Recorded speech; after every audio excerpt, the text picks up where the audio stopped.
और greetings to all, welcome to the RBC classes. आज की इस क्लास में हम एमपी सेट 2018 में आपके जो प्रीवियस ईयर क्वेश्चन आए हुए हैं, है ना, उनको डिस्कस करेंगे वन बाय वन करके। और आज जो हम पार्ट कवर करने जा रहे हैं वो फिजिकल केमिस्ट्री से आए हुए क्वेश्चन को डिस्कस करने वाले हैं। ठीक है, फिजिकल केमिस्ट्री में आपके जो क्वेश्चन आए हुए थे उनको डिस्कस करना है।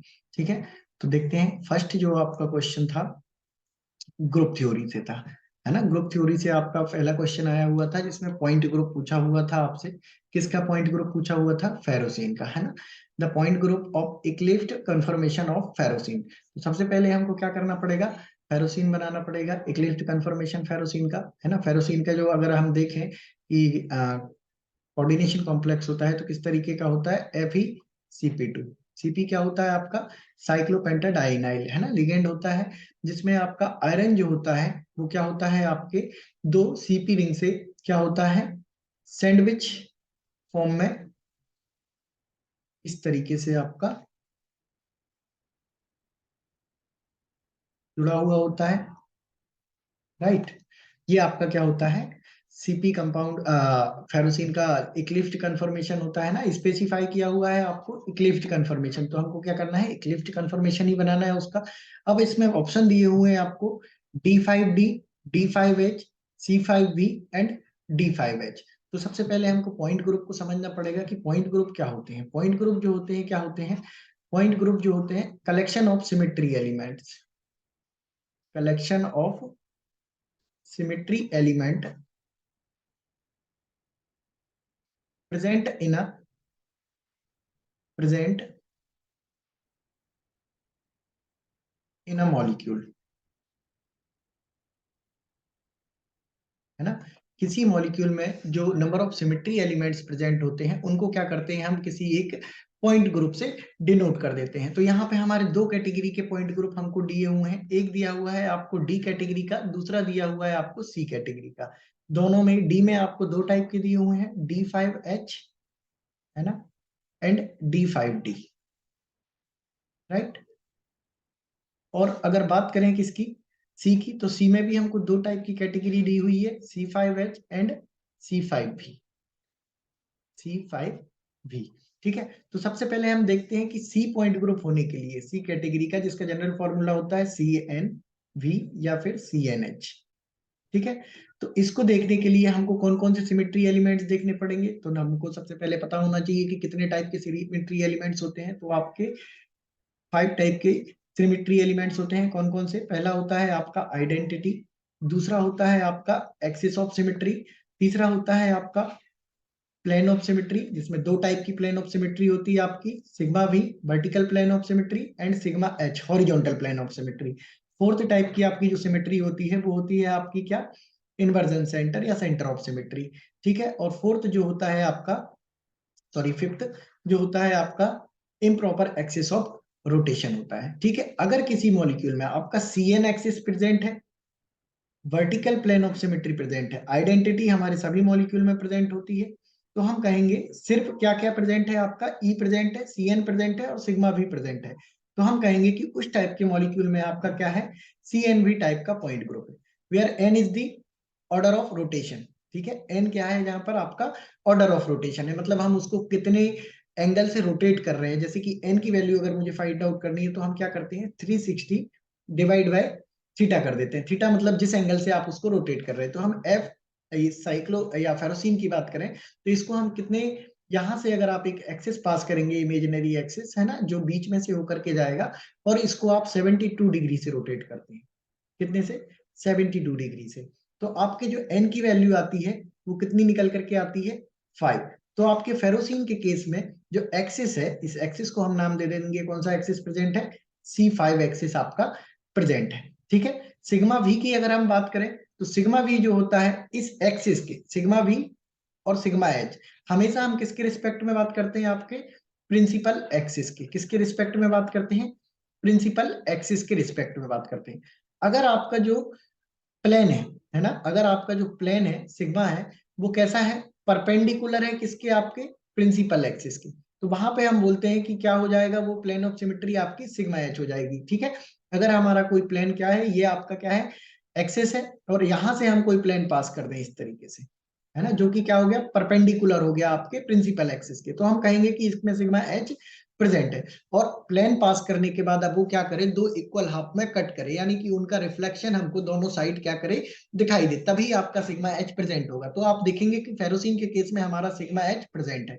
और बात करें सिग्मा बी की, तो सिग्मा बी आपका जो होता है वो पैरेलल टू प्रिंसिपल एक्सिस अगर हम पास करते हैं और प्लेन पास हो जाता है, तो उस केस में हम बोलते हैं कि सिग्मा भी आपका क्या है, प्रेजेंट है। तो यहाँ आप देखेंगे कि देखिए, अब मैंने सिग्मा एच पास किया तो हमारा दो इक्विवेलेंट हाफ में आयरन आपका बीच से कट हो जाएगा, है ना, और एक साइक्लोपेंटाडाइनाइल रिंग ऊपर और एक सीपी लिगेंड आपका नीचे आ जाएगा। तो इससे आपका जो रहेगा, आपको इक्विवेलेंट स्ट्रक्चर मिल रहा है। दैट मीन सिग्मा एच आपका इसमें प्रेजेंट है। सिग्मा बी की बात करें तो इसी एक्सिस के पैरेलल अगर मैं एक प्लेन पास कर दूं और जो क्या करे, इसको दो इक्वल हाफ में कट कर दे, है ना, जो कि हो सकता है, तो हम कहेंगे कि इसमें सिग्मा भी आपका प्रेजेंट है। ठीक है, तो दोनों ही केसेस में प्रेजेंट है। एक आपका कौन सा प्रेजेंट है, सिग्मा भी प्रेजेंट है, दूसरा सिग्मा एच प्रेजेंट है। ठीक है, लेकिन यहाँ पे अगर सी एन वी अगर आइडेंटिटी प्रिंसिपल एक्सिस और only vertical plane of symmetry होती, तो हम इसमें कहते हैं कि C N B point group है। दैट मीन्स इसमें सिग्मा एच भी प्रेजेंट है। जैसे कि सी एन एच का अगर हम केस लिखें, सी एन एच आपका जो पॉइंट ग्रुप होता है उसमें आपका आइडेंटिटी होता है, प्रिंसिपल एक्सिस होता है, सिग्मा भी हो सकता है और नहीं भी, और दूसरा आपका सिग्मा एच। ठीक है, अगर ये पॉइंट ग्रुप आपका प्रेजेंट होता है तो हम कहेंगे कि इस केस में आपका क्या प्रेजेंट है, सिग्मा एच प्रेजेंट है। तो हम कहेंगे कि जो उसका जो पॉइंट ग्रुप होगा वो क्या होगा, सी एन एच होगा। तो सी एन एच इस केस में क्या हो जाता है, आपका सी फाइव एच हो जाता है।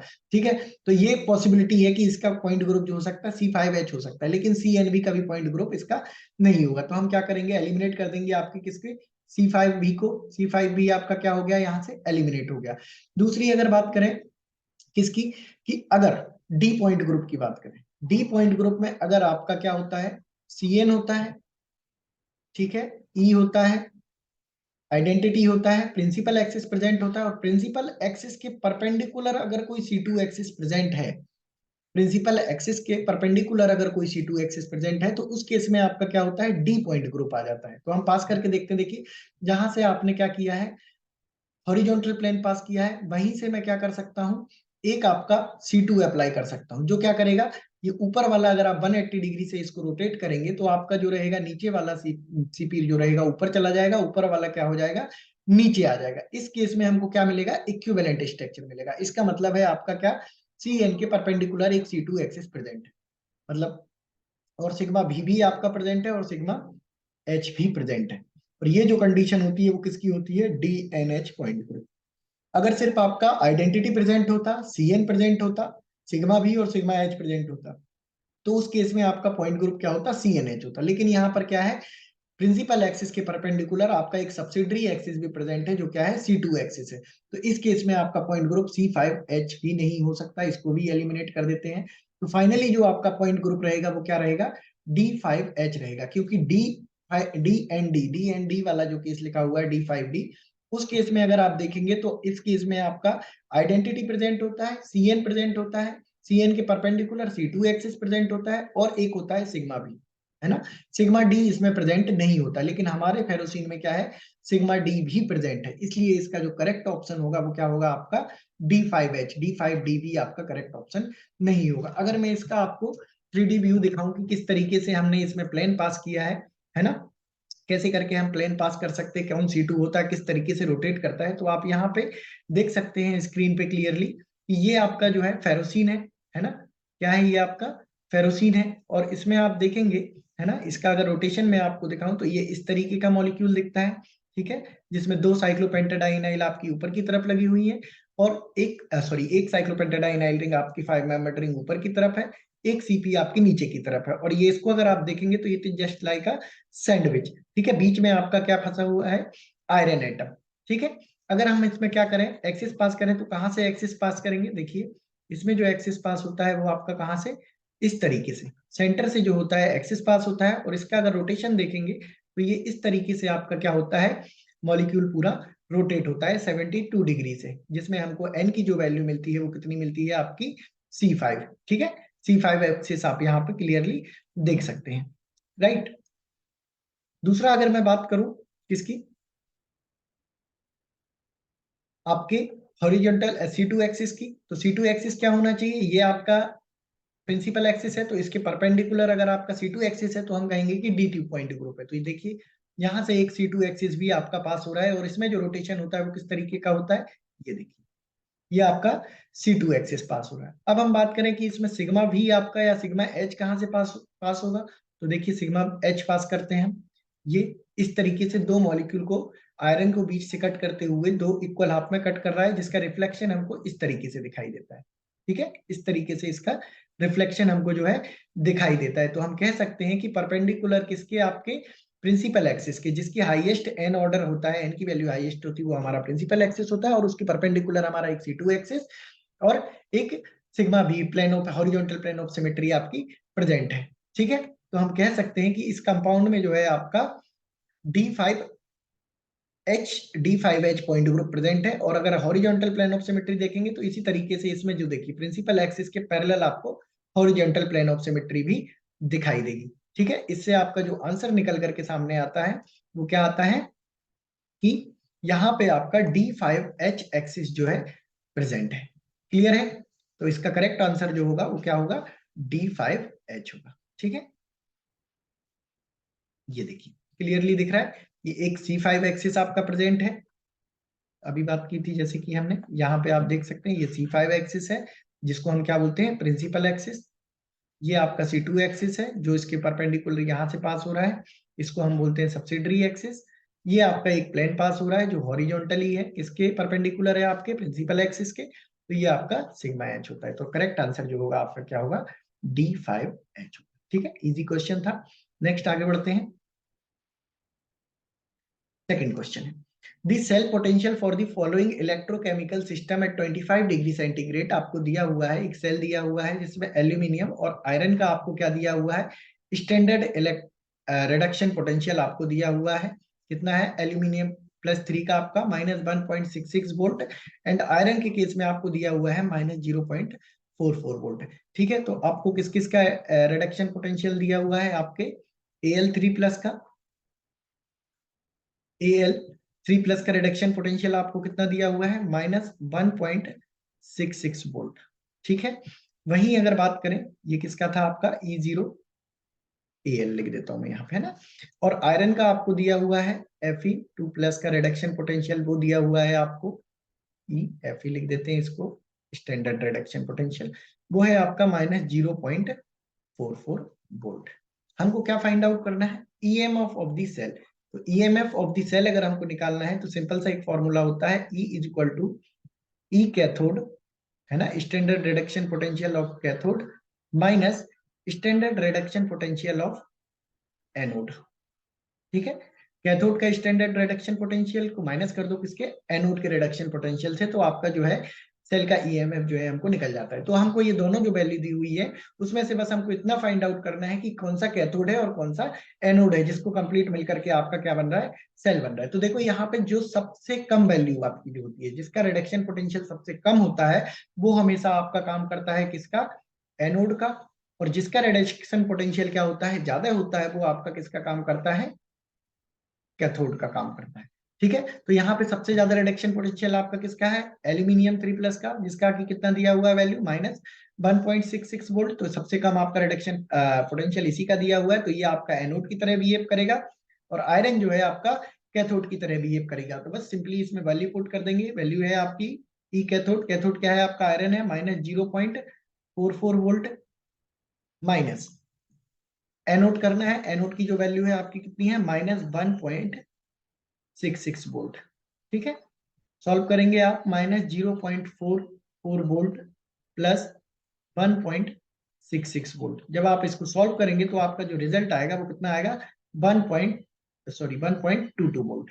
ठीक है, ये आपका करेक्ट आंसर रहेगा। बस इतना सा करना था, इजी क्वेश्चन था। बस आपको फाइंड आउट क्या करना था, कौन सा आपका एनोड रहेगा, कौन सा कैथोड रहेगा। जब कभी भी आपको रिडक्शन पोटेंशियल दिया हो, है ना, दो मेटल का रिडक्शन पोटेंशियल आपको दिया हो, तो हमको वहां पे क्या करना है, जिसका सबसे कम रिडक्शन, स्टैंडर्ड रिडक्शन पोटेंशियल जिसकी वैल्यू सबसे कम होगी वो आपका एनोड की तरह बिहेव करेगा, जिसकी वैल्यू ज्यादा होगी वो आपका कैथोड की तरह बिहेव करेगा। और आपको क्या कर देना है, EMF कैलकुलेट करने के लिए ई cathode minus standard reduction potential of cathode minus standard reduction potential of anode, तो आपका आंसर आ जाएगा 1.22 वोल्ट है, राइट। तो इसका ऑप्शन जो रहेगा, करेक्ट ऑप्शन आपका रहेगा क्या, 1.22 वोल्ट। ठीक है, चलिए आगे बढ़ते हैं। The thermodynamic of open system, thermodynamic parameters are included. तो ओपन सिस्टम में आपके जो कौन कौन से पैरामीटर्स इंक्लूडेड होते हैं उसके बारे में पूछा गया है। तो देखिए ओपन सिस्टम में आपका temperature, pressure, volume, entropy and number of moles सभी इंक्लूड होते हैं। तो इसका जो करेक्ट आंसर होगा वो आपका क्या होगा, बी होगा। ठीक है, थर्ड का जो आंसर रहेगा वो क्या रहेगा, बी रहेगा। Temperature, pressure, volume, entropy and number of moles. Clear, बहुत इजी क्वेश्चन था, स्ट्रेट फॉरवर्ड क्वेश्चन था। सिंपली सिंपली आपके किससे पूछा गया था, डेरिवेशन से पूछा गया था, राइट। चलो आगे बढ़ते हैं, नेक्स्ट देखते हैं। नेक्स्ट क्वेश्चन जो आपको दिया हुआ है, the concept of relation for simple language isotherm. ये आपका सरफेस केमिस्ट्री से आया हुआ क्वेश्चन है। कहां से आया है, सरफेस केमिस्ट्री से। ठीक है, जिसमें आपको किसका रिलेशन बताना है, लैंग्वेज आइसोथर्म के भी आप पे। क्लियर, चलिए। तो इसको पहले समझने के लिए हमको समझना पड़ेगा कि आपका लैंग्वेज आइसोथर्म क्या होता है। तो लैंग्वेज आइसोथर्म में समझने के लिए सबसे पहले हमको समझना पड़ेगा सरफेस केमिस्ट्री में जिसकी हम बात करते हैं एडसॉर्बेंट की। ठीक है ना, कि यहाँ पे क्या होता है आपका एडसॉर्प्शन होता है, और एडसॉर्प्शन जो होता है वो क्या होता है आपका सरफेस फिनोमेना है। किस तरीके का फिनोमेना है आपका, सरफेस फिनोमेना है। ठीक है, तो लैंग्वेज आइसोथर्म में जो उसके पोस्टुलेट्स हैं उनके अकॉर्डिंग क्या होता है कि आपका जो एड्सॉर्बेंट होता है ना, एड्सॉर्बेंट क्या होता है, जिसकी सरफेस पे कोई गैसियस मॉलिक्यूल या कोई एड्सॉर्बेंट क्या होता है, एड्सॉर्ब होता है। सपोज इसकी सरफेस पे आपको क्या करना है, एड्सॉर्ब कराना है, तो ये आपका क्या हो जाएगा, एड्सॉर्बेंट। जिस मॉलिक्यूल को एड्सॉर्ब कराना है वो आपका हो जाता है क्या, एड्सॉर्बेंट। ठीक है, अगर हम बात करें इस सरफेस की, है ना इस सरफेस की, तो इस जो भी आपका एड्सॉर्बेंट है उस पे क्या होता है, definite number of, language adsorption isotherm जो बोलता है कि किसी भी जिसकी भी सरफेस पर हमको क्या कराना है, एड्सॉर्ब कराना है, या जिस एड्सॉर्बेंट की सरफेस पे हमको एड्सॉर्ब कराना है, उस एड्सॉर्बेंट पे जो रहेगा डेफिनेट नंबर ऑफ क्या रहेंगी, एक्टिव साइट रहेंगी, है ना, जिसपे की क्या होना है, एड्सॉर्प्शन होना है, एड्सॉर्प्शन टेक्स प्लेस। और हर एक साइट पे जितनी भी एक्टिव साइट आपकी अवेलेबल है सभी पे क्या हो सकता है, ओनली वन गैसियस मॉलिक्यूल आपका क्या हो सकता है, एड्सॉर्ब हो सकता है। ठीक है, इस तरीके से जो आपका एड्सॉर्प्शन होगा वो कौन सा होता है, लिंग्यूलर एड्सॉर्प्शन में मोनोलेयर एड्सॉर्प्शन होता है। किस तरीके का एड्सॉर्प्शन होता है आपका, मोनोलेयर एड्सॉर्प्शन होता है। ठीक है, जब कभी भी आपकी एड्सॉर्बेंट की सरफेस पे एड्सॉर्बेंट क्या होता है, अटैच होता है, तो वहां पे क्या होता है, एक डेफिनेट अमाउंट में हीट निकलती है जो क्या होती है, कैरेक्टरिस्टिक होती है आपकी किसकी, एक्टिव साइट की। किसका,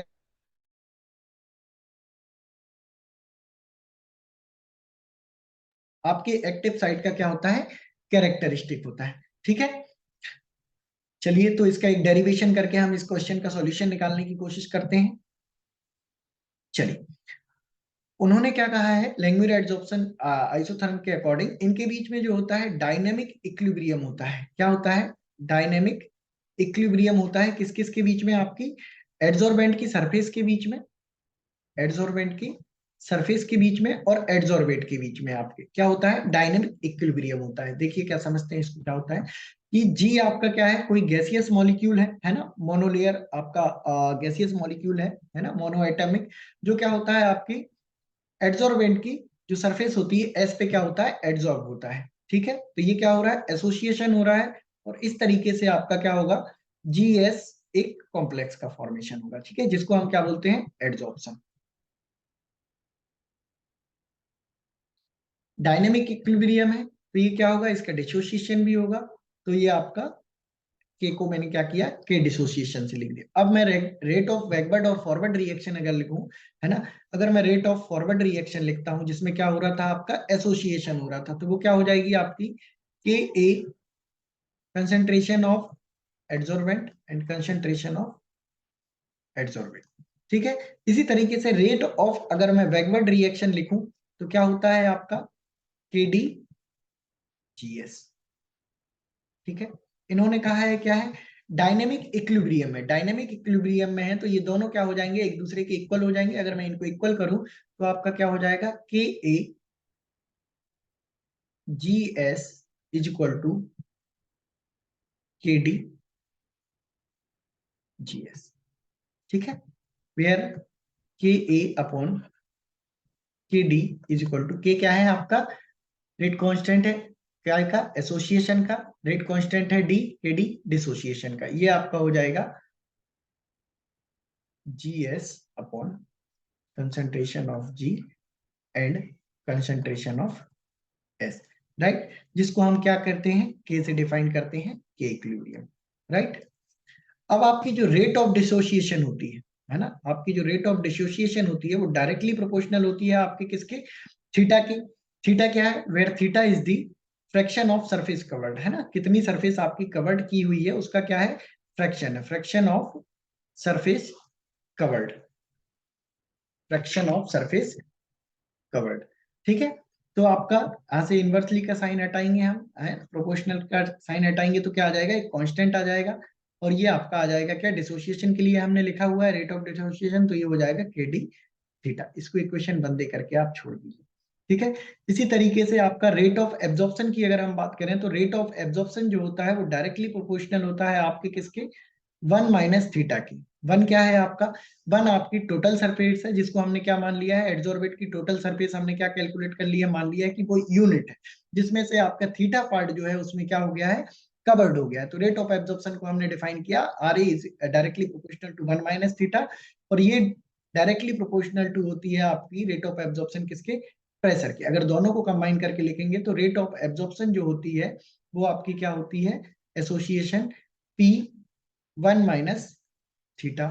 यहां से आप क्या करेंगे, प्रोपोर्शनलिटी का साइन हटाएंगे तो R A is equal to आपका हो जाएगा क्या, K A P one minus, sorry, K K A P one minus theta, correct.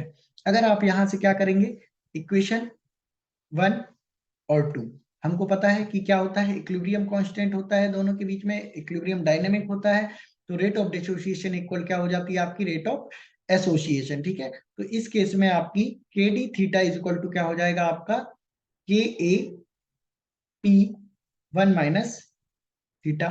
ठीक है, ब्रैकेट ओपन करके इसको सिंप्लीफाई करने के लिख लेंगे, K D theta is equal to आपका हो जाएगा के ए पी माइनस के ए पी थीटा। ठीक है, आगे सॉल्व करेंगे, थीटा थीटा वाली टर्म को एक साइड कर लीजिए, तो आपका हो जाएगा के D theta plus theta K A P is equal to K A P. ठीक है, थीटा को कॉमन ले लीजिए, थीटा को कॉमन लेने के बाद आप क्या करेंगे, के ए पी डिवाइड बाय के डी प्लस के ए पी। ठीक है, ये हो जाएगा, इसको क्या कीजिए, के डी से डिवाइड कर दीजिए, तो आपका क्या हो जाएगा, K A upon K D P divide by के D upon K D plus के ए अपॉन के डी, के से के कैंसिल आउट, वन बचेगा, और हमने के ए अपॉन के डी, ये देखो यहाँ पे के ए अपॉन के डी को हमने क्या मेंशन किया हुआ है, के, तो मैं इसकी बिहाफ पे क्या रख दूं, के रख दूं, तो जो फाइनल रिजल्ट आपका निकल करके आएगा, theta is equal to K P upon one plus K P, ये आपका रिलेशन रहेगा लैंगुर एड्सॉर्प्शन आइसोथर्म के अकॉर्डिंग। ठीक है, वापस हमारे क्वेश्चन पे आते हैं, तो उसका करेक्ट जो आंसर रहेगा, theta is equal to K P upon one plus K P, right. तो ये आपका सी रहेगा जो करेक्ट आंसर रहेगा, जिसका आंसर क्या रहेगा, theta is equal to K P upon one plus K P, right. चलिए आगे बढ़ते हैं। According to Boltzmann formula, the number of configuration in most probable state, most probable state में नंबर ऑफ कॉन्फ़िगरेशन के लिए जो बोल्ट्जमैन में फॉर्मूला दिया हुआ है वो क्या है। ठीक है, ये क्वेश्चन आपका कहां से आया है, स्टैटिकल थर्मोडायनेमिक्स से, है ना, स्टैटिकल थर्मोडायनेमिक्स से आया हुआ है। तो हमारे बीच में क्या होता है, जो बोल्ट्जमैन ने फॉर्मूला दिया था आपका किसको, नंबर ऑफ कॉन्फ़िगरेशन, कॉन्फ़िगरेशन बोल लो, माइक्रो स्टेट बोल लो, डीजेनरेसी बोल लो, है ना, नंबर ऑफ बेड बोल लो, कि कितने तरीके से हम उसको अरेंज कर सकते हैं। तो उसके बीच में एक रिलेशन बनाया था, जिसके इस फॉर्मूला होता है आपका S इज इक्वल टू के एल एन डब्ल्यू, जहां पे के क्या होता है आपका, बोल्ट्जमैन कांस्टेंट होता है, जिसको हम किससे डिनोट करते हैं, के बी से डिनोट करते हैं। अब हमको क्या बताना है यहाँ पे, according to Boltzmann formula the number of configuration, यहाँ पे नंबर ऑफ कॉन्फ़िगरेशन को हम जो डिनोट करते हैं वो किससे डिनोट करते हैं, डब्ल्यू से डिनोट करते हैं। ठीक है, तो यहाँ पे आपको जो वैल्यू पूछी गई है वो किसकी पूछी गई है, डब्ल्यू की, नंबर ऑफ कॉन्फ़िगरेशन। तो इसकी वैल्यू को निकालने के लिए हम क्या करेंगे, डब्ल्यू की वैल्यू निकाल लेते हैं। चलिए, तो S upon K B is equal to आपका क्या हो जाएगा, एल एन डब्ल्यू। ठीक है,